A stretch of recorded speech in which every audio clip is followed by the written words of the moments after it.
TNE Magazine presents for you cover story phone interview with Rebecca King Cruz. Check it out, guys. Hello, Rebecca. Hi, how are you, Nicole? Good. Thank you so much for taking the time out to do this phone interview with us here at TNE Magazine today. Well, it's my pleasure, Nicole. Thank you for having me. We're just going to get started. I know you're a busy woman. First off, let me just ask you, what is it like being a mother of 5, a grandmother, a wife for 27 years this coming July 29th, actress, producer, songwriter, and performer? And how do you do it all? What motivates you to stay so busy? Well, that's a long question. Well, first of all, I always say that women can have it all, but they can't have it all at once. During the period that I was raising my children and they were very small, I did not work full-time. I stayed home with them, and I also, even for a period of time, homeschooled my children because of my desire for them to get a certain kind of education that wasn't being offered in the schools nearby. So I made a very strong commitment to my family during that season, and other than that, I was, not pursuing all of the other dreams. Once I got to about my 4th child, I began to pursue some of my own dreams because the kids were older, and the older children could, help with the younger ones.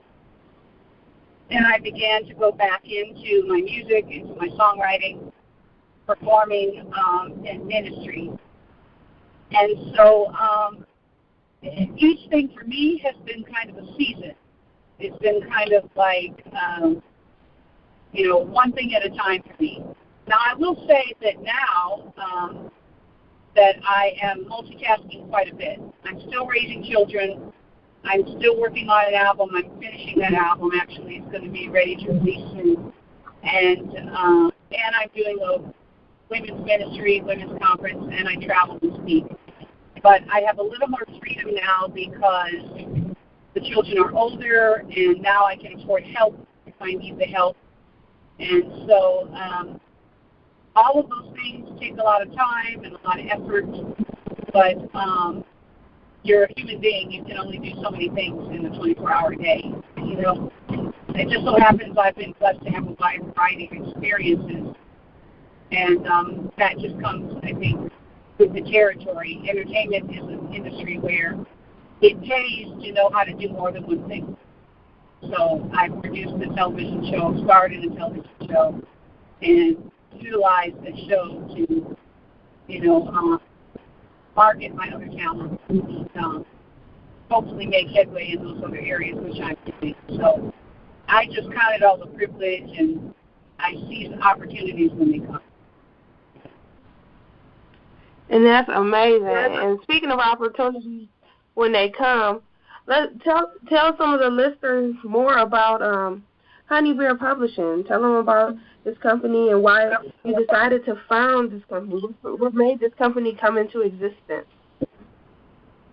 Wow. Honeybear Publishing is basically my attempt to put my music out without having to ask other people's permission. I decided that though I would partner with other labels and certainly would love to have those partnerships, I didn't want someone else telling me what I could or could not do as an artist.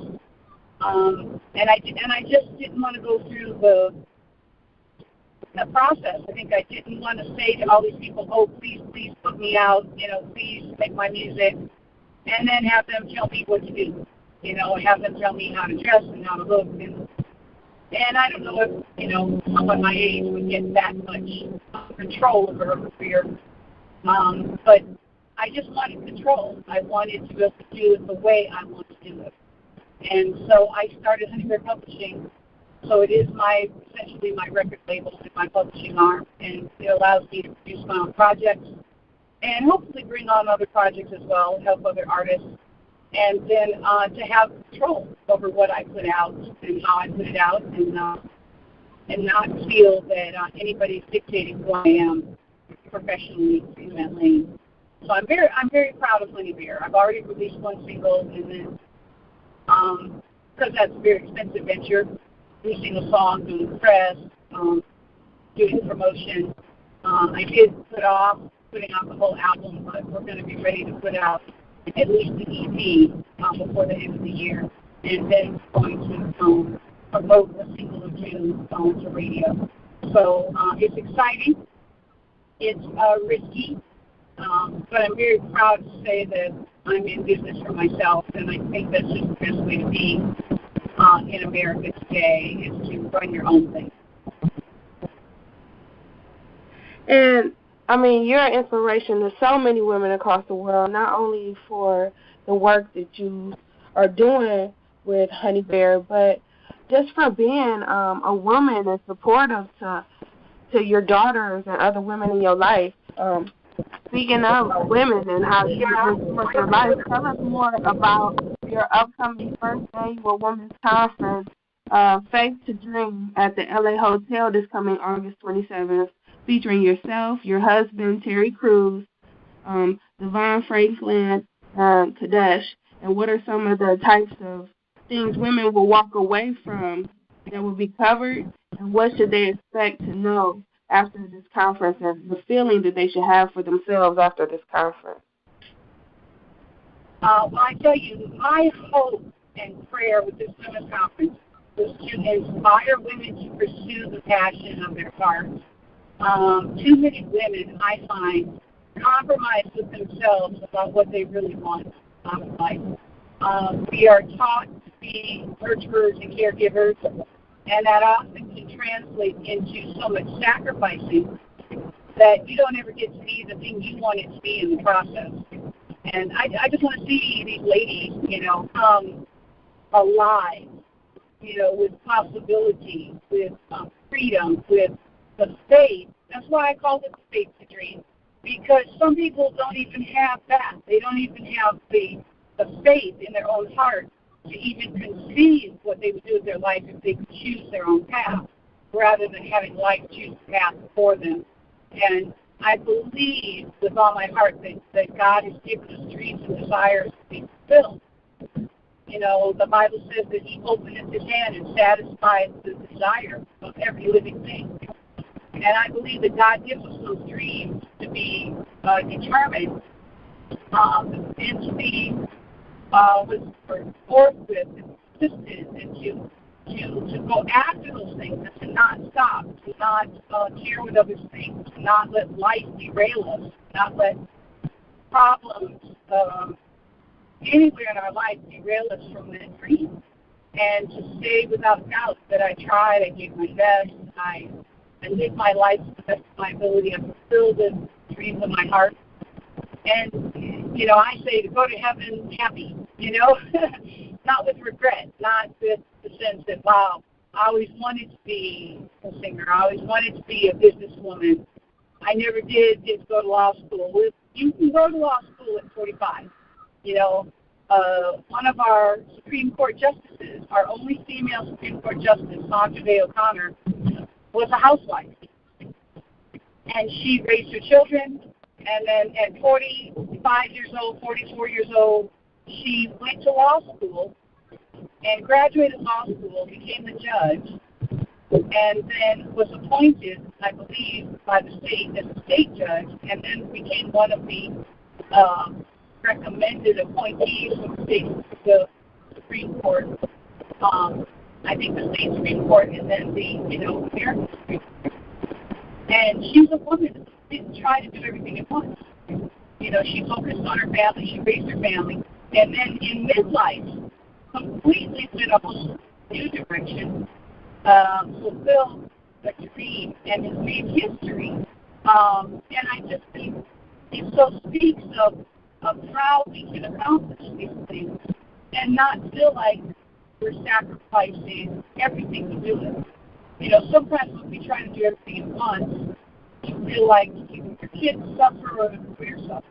And I just believe there's a balance stand there that just because you're 45 doesn't mean you can't go out and try to do what you're doing. I started pursuing my music dream at 30 years old. And it's not that I wasn't doing music before that. I just was doing it on the side. But I wasn't gigging. I wasn't pursuing professional performances. And I began to pursue at 40 years old something that most people do when they're 18. And I just felt like nothing could stop me. Like there's no reason that I can't have success at that age. And I look at all the people who've done it. Tina Turner was 40 years old when What's Love Got to Do with It, #1 single in the country. And she went on to have an amazing worldwide career, into her 50s. And people were watching her dance, sing, and shake her pretty legs. She's old enough to be their grandmother, And I just said, go ahead, why not be? And so I believe in that. I believe that you're never too old to be what you might have been. And so that's my hope for these women, that whether they're young or old, that they will have faith in themselves and go after what they want. And the speakers that I've chosen are all people who overcame incredible disappointments, sexual abuse, physical abuse, poverty. To overcome those things, it's to the point where you can just believe you can be somebody. And then to get to the point where you believe you can be someone, and then start pursuing the dream, and then hit every roadblock along the way, then you've got to persist and persist. And so I purposely ask people that I know have had those kind of stories, and they can tell you, I lived it. This is not something in a book that I'm just going to read to you. This is something I've personally experienced. And it's just going to be very exciting, very motivational. Bring your handkerchiefs and, bring your purse and your notebook. I mean, because you're just going to know that all things are possible for you if you believe. And that's what I want to share with the world, and especially with these ladies and the few gentlemen that are going to be joining me.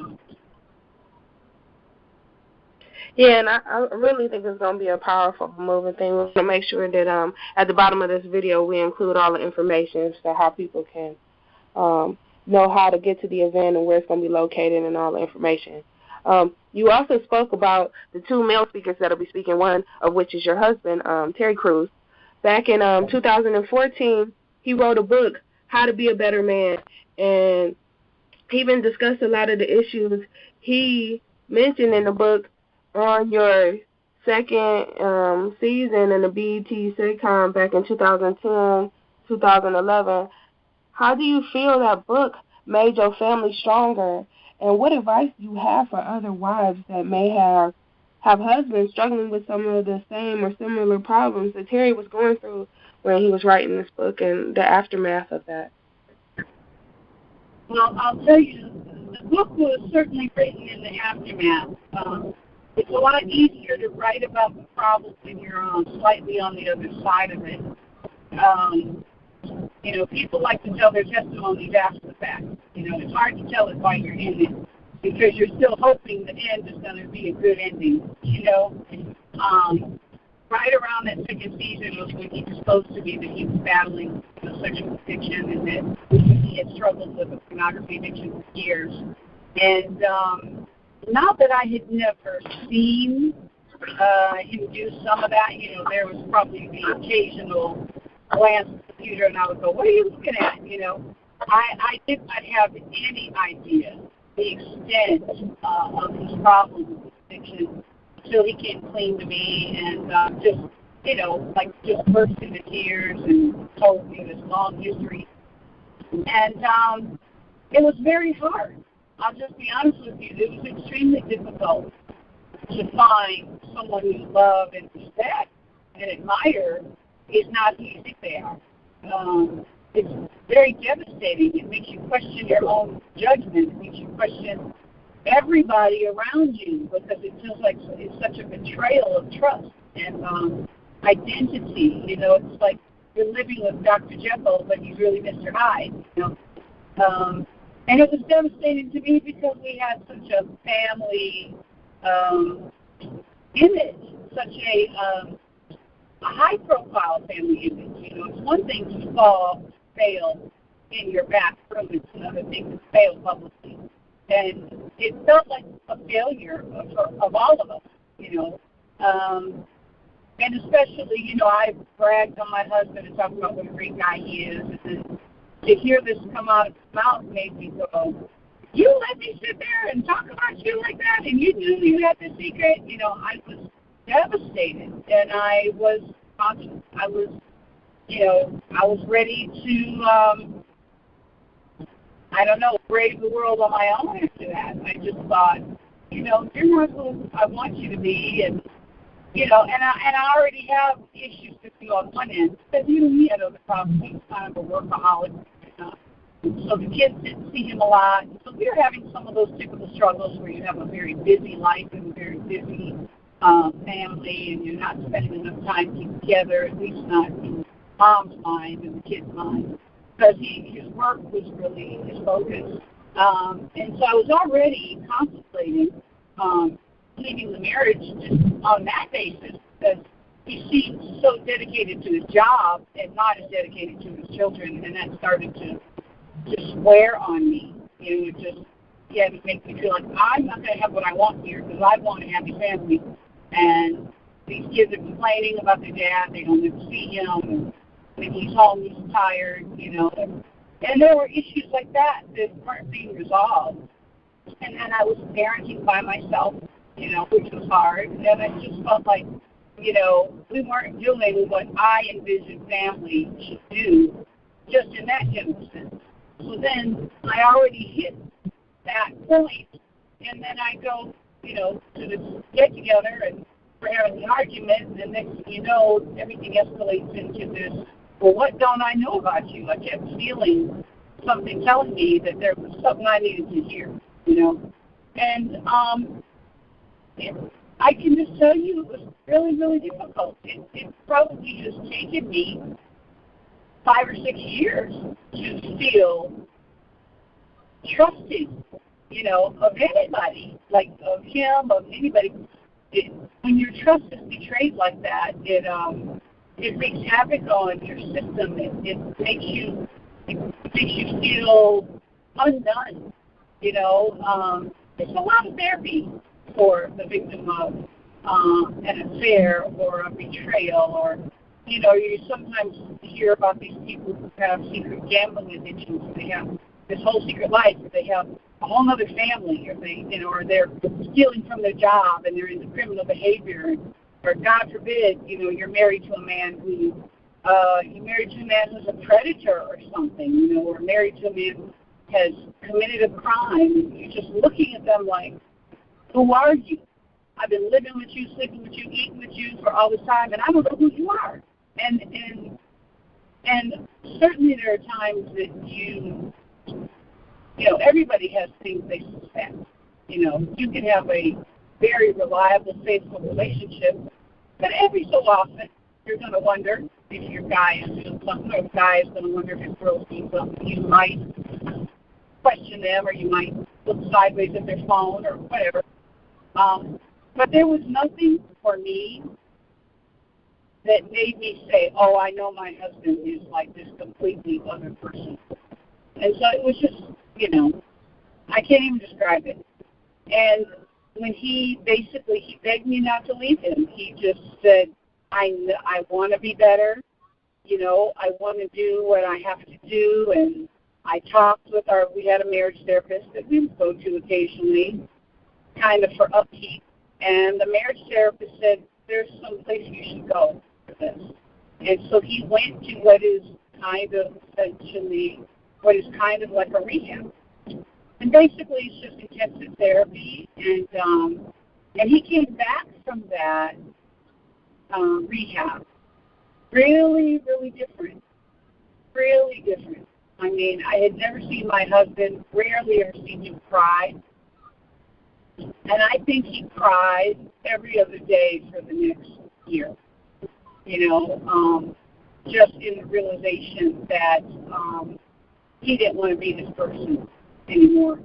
And even just the relief that I knew, and that, for someone as famous as him to go somewhere and sit with people who might recognize him, in a group and say, I have this problem. It was very, very brave.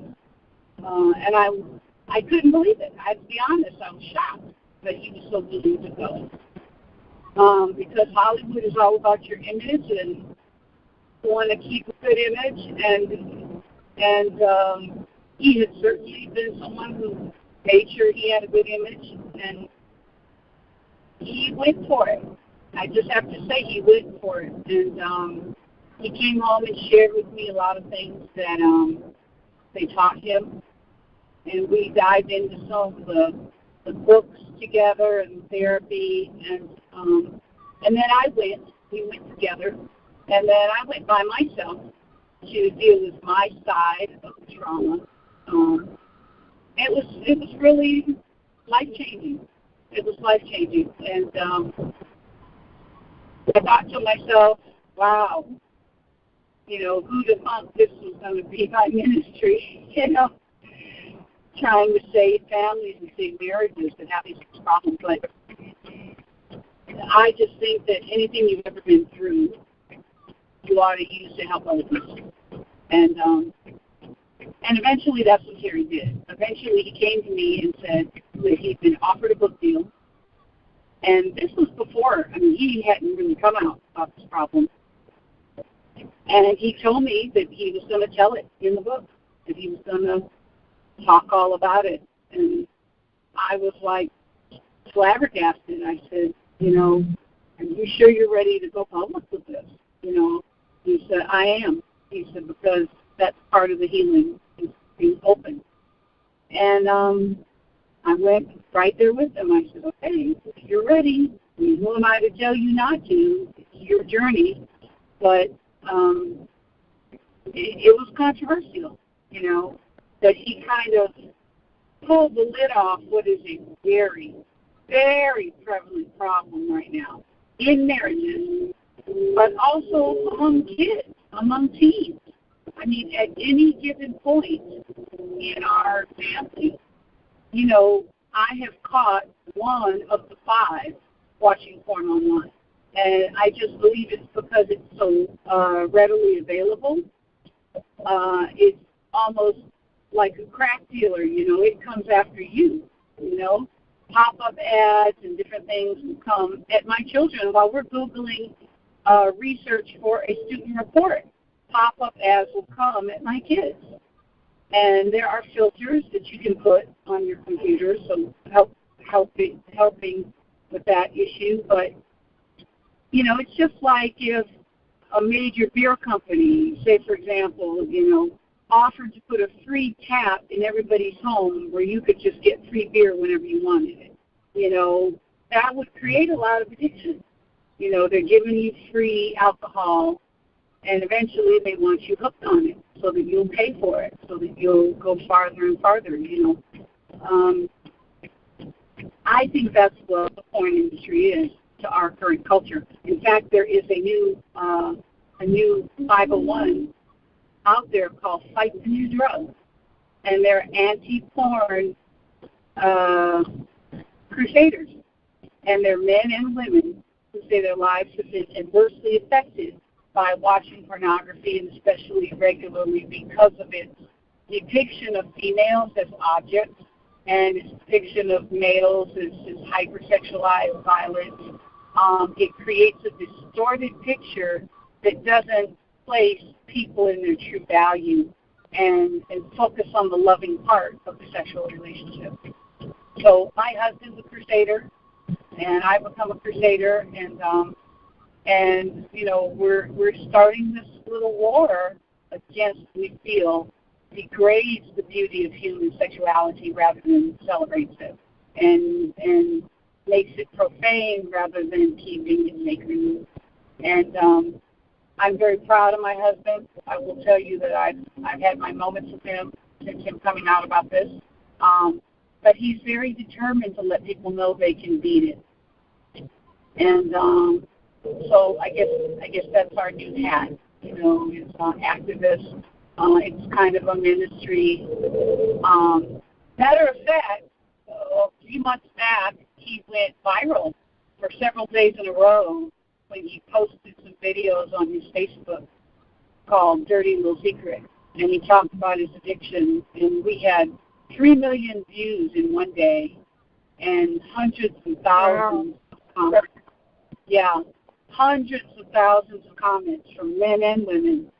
Many of them struggling with the same problem. Many marriages that have been disintegrated because of this problem, and people brokenhearted over it, and agreeing with him that it has become a problem, in our culture. So we really hit a nerve. And the next morning, we woke up. We were on every major network, every network. Good Morning America, CNN, Fox, all of the stories about Gary's post.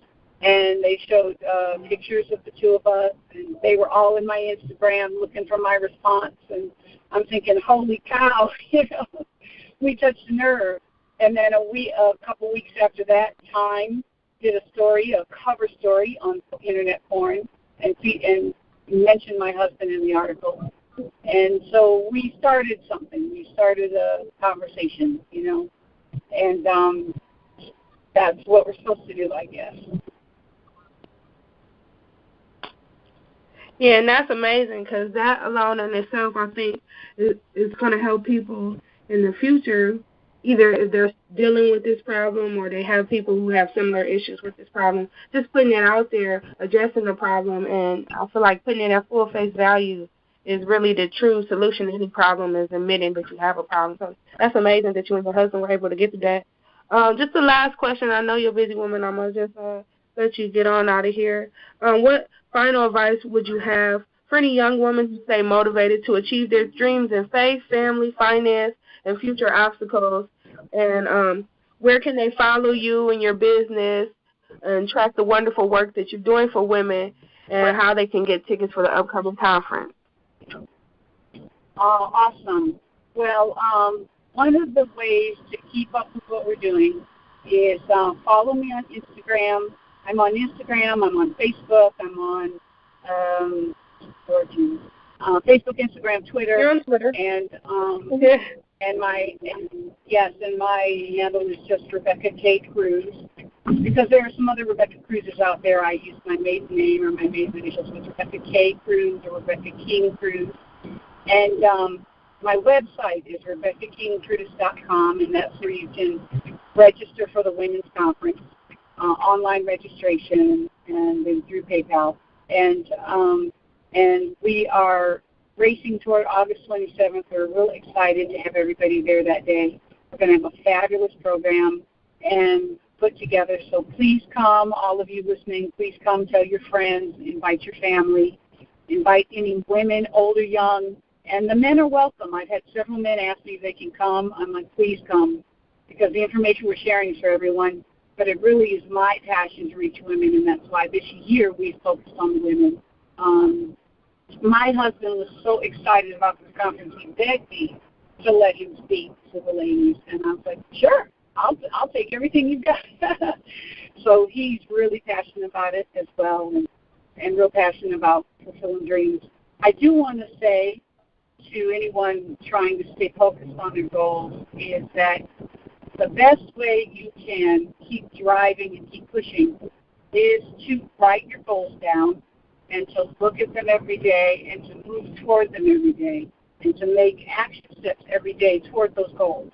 So I actually just rewrote some goals for myself just yesterday. One of them being a weight loss goal, a slight weight loss goal. And so I wrote down, some steps for myself. Now, sadly, I broke one of my rules today. I ate a donut today. And I said, well, you know what? I maybe just have to walk an extra 5 minutes on my treadmill. And so even though I ate the donut, I also made sure that I did my running this morning. So I got up and ran the last 2 days. And so the way to stay focused is to have them in front of you every day. Every day, make a focused effort to read your list and then take steps each day toward those goals, whatever they are. And once you take those steps, cross them off, and then take more steps. Because the only way to get there is to keep stepping, And And the other thing is to surround yourself with positive motivation. Listen to speakers, ministers, motivational gurus who can help you keep your focus on the positive, keep moving forward, keep using networking, how to make the most of all the ways that you can make it toward where you're trying to go. You must have motivation, and that's just so key and so important. You also need friends. You need people in your life that are going the same direction as you. It's important to cut people out of your life, or at least minimize the amount of time you spend with people who are not motivated to succeed, who are dragging you down, who are encouraging you in the worst ways, not the best ways. And so relationships are very key. And then lastly, make sure you're investing in others. One of the fastest ways to get your own dreams is to help others make their dreams come true. And so many times the opportunities I've gotten were because I let someone else kind of have their way. I let them get something they needed from me, and I poured into someone else's vision. And down the road, they poured into my vision, or maybe even my blessing came from someone other than them. But there is something so intrinsic about getting what you give. And people who are takers tend to just get taken. You don't want a reputation as a person who uses others, who takes advantage of others. It's important to be the kind of person that you want other people to be to you.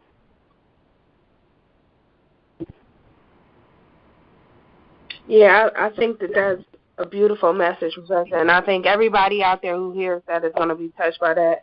Thank you so much for your time, guys. Make sure you check out Rebecca's cover story on our August issue in this upcoming August 2016. The link to purchase this issue is below, and to see it, check it out. It also has our website and all our social media. We look forward to seeing you next time. Listen to more reviews here with Beauty Magazine. Take care, guys. I can't breathe.